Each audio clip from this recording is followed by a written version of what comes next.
So when did you get the news? Got the news as I was laying on the floor in the locker room stretching out when I completed my weight cut.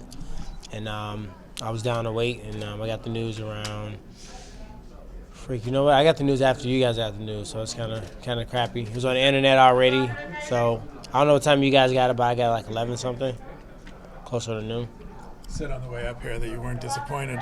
You're excited right now. Nah, that was Obviously, full obviously that's full of bleep. Little bit of a stretch because you really wanted this fight. You lobbied hard for this fight, so tonight's got to feel a little awkward. Yeah, it's a little awkward because, it's like a lot of uncertainty of what's next and what happens and, what's the next step for me. And obviously I came here prepared very hard for this fight. I wanted this fight. I asked for this fight. I finally got this fight.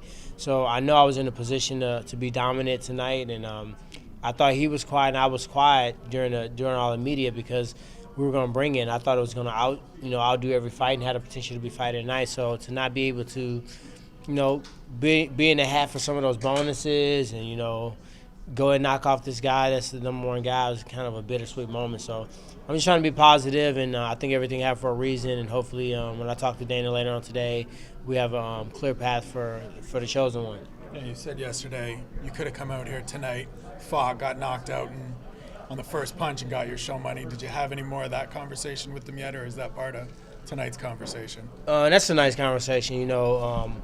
I'm 100% getting my show money, which is a nice gesture, but I do honestly believe that, that's what you get when you show up. So, as I told you earlier, I could have got thumped in the forehead and knocked out in 12 seconds, and I would have gotten that. I think that I was a professional. This ain't the first time this happened to me. It's actually the second back-to-back time. I came to fight. I trained my butt off. There's a lot of expenses and costs that goes into training camp, time away from my family. I spend $30 to $40, maybe sometimes $50,000 for a training camp. So when you think about, a show money, they don't cut it. So hopefully, Dana says he's going to take care of it. He's going to talk to me tonight. Hopefully they have some good news for me when I get downstairs. You mentioned back-to-back fights with opponents missing weight. You used the word professionalism yesterday in talking about Johnny missing. What is it for you just in general about weight cutting that either you think guys are doing wrong, you think, needs to get changed, or is it just these guys are doing what they're doing and you're being professional and doing what you have to do every time? Me saying I was professional, I wasn't leaning towards Johnny being unprofessional, so I want to get that out there. I know Johnny personally. I joked about the wrestling match, but he's a competitor, and that's why I wanted to fight him. He's always came to fight. He is a big guy. He's struggling to make weight. But with that said, he's never scared to fight anyone. I can't honestly sit here with a straight face and say he's scared and he's ran away from fighting me. I know that not to be the case, but I'm a big welterweight. I weigh 205 pounds walking around on a normal day, so it's sacrifices that I have to make, and I'm leaner than those guys. So him and Kelvin got the fat to lose. So it's like you would think that they would have an easier time losing their weight. So that just shows there's some discipline in those areas in their life. And they're grown men. This is their career, so they got to be accountable for their own actions.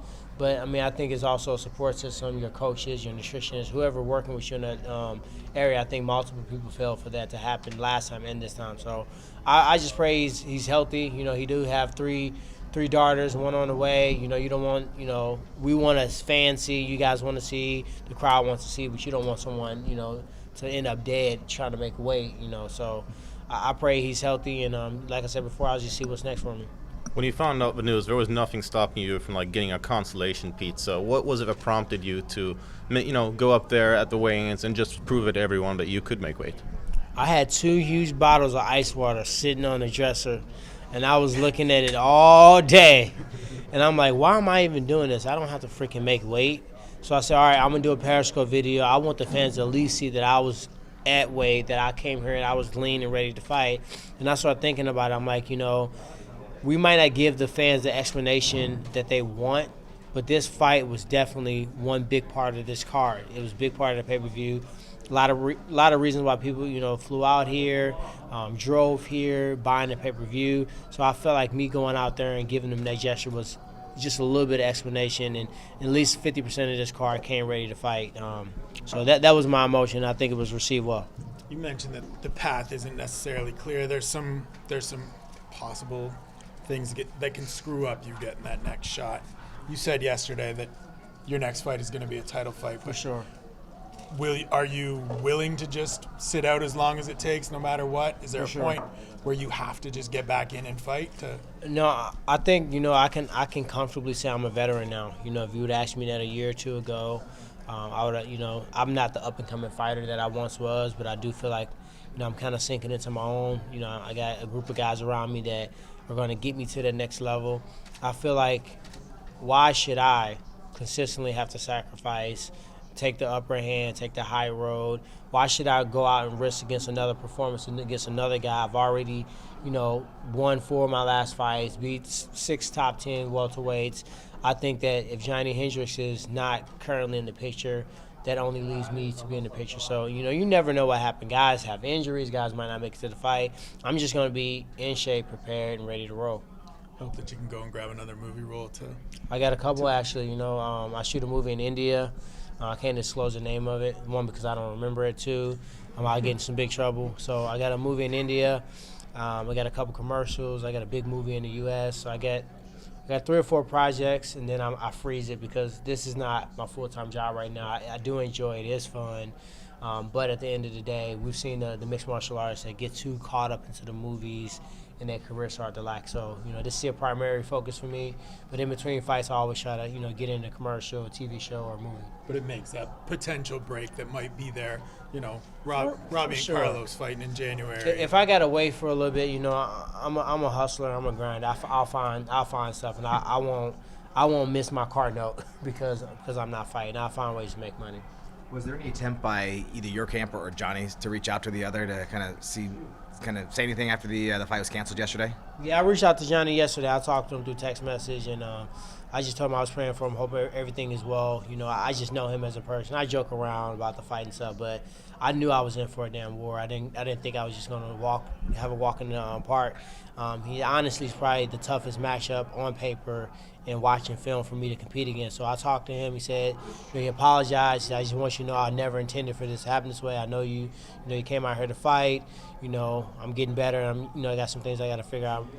Lifestyle changes. So it was really receptive. What do you think about Dana saying that he should go to 185? I mean, obviously, if he can get there healthy, we have to see that. But do you think he should go to 185? My honest opinion is he's too small for 185 height-wise. I think weight-wise is not really proportional because he's about my height. We're about 5'9", 5'8", 5'9", football stats.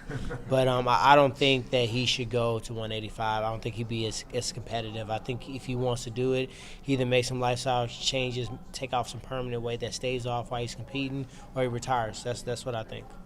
So were you told personally by Dana, like face-to-face, about the title shot? Or you know what? Me and Dana haven't talked yet. So you guys have heard more from Dana than I have. I talked to him, and I just didn't think it was an appropriate time to talk about money in front of everyone because, everyone wants the inside scoop. So I'm going to talk to him here in a second, and we're going to figure out everything. So I haven't had anything confirmed.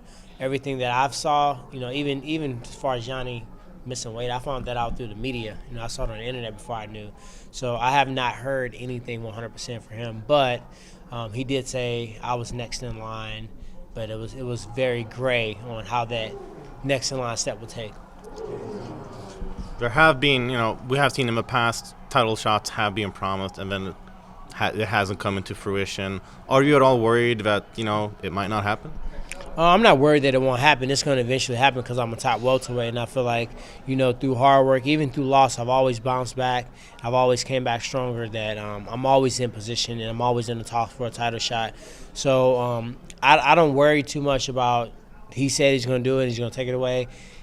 I haven't spoken to him personally. So you haven't looked me in the eye, man to man, and say, Tyron, you're fighting for the world title. And we got to realize they already have a world title set up. So that would mean after the next fight, unless somebody would happen to come up injured or fail a drug test or something like that. So, Israel is still kind of new to me, so I really haven't accepted it yet. But next couple of days, next week or so, I'll have some better answers. You keep yourself kind of in position, in shape. Oh, for sure. just in case something happens between now and January? Yeah, you know, I had already had plans if I made it through this fight with minimal injuries to get back in training. I'm going to find a little apartment in Milwaukee because I really like training at Rufus Sport as well. So I have my ATT that I own in St. Louis. I got Coconut Creek, Florida to train in, and now I also have Milwaukee. So I have 3 pretty significant training facilities to stay ready. So I'm going to get right back in there, start working on some things. It was some really cool techniques and stuff that I didn't get opportunity to work because it just don't make sense to throw out, you know, the kitchen sink against a really, really tough opponent and a really, really meaningful fight. So now I can play around, have a little fun, you know, and get closer to my black belt in jiu-jitsu with the gi, and I'll be in shape and I'll be ready.